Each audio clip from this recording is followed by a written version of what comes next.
દર્શક મિત્રો, જી ન્યૂઝ ગુજરાતીમાં આપનું હાર્દિક સ્વાગત છે। વાઘોડિયાના દંખેડા ગામના રહેવાસી પતિ પત્ની પોતાના મોટરસાઇકલ પર સવાર થઈને દંખેડા તવડા રોડ પરથી વાઘોડિયા જઈ રહ્યા હતા। આ દરમિયાન સામેથી પાટ ઝડપે આવી રહેલ એક ડમ્પરના ચાલકે ગફલતભરી રીતે ડ્રાઇવિંગ કરીને બાઇકને જોરદાર ટક્કર મારી હતી।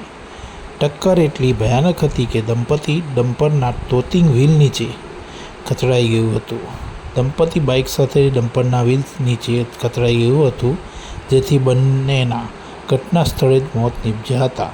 આ અકસ્માતમાં બાઇક સવાર ચંદ્રકાંતભાઈ વસાવા ઉંમર 50 વર્ષ અને તેમના પત્ની હંસાબેન ચંદ્રકાંતભાઈ વસાવા ઉંમર 45 વર્ષનું કરુણ મોત નીપજ્યું હતું। આ અકસ્માત એટલો ભયાનક હતો કે જોઈને સ્થાનિક લોકોના કાળજા કંપી ઉઠ્યા હતા।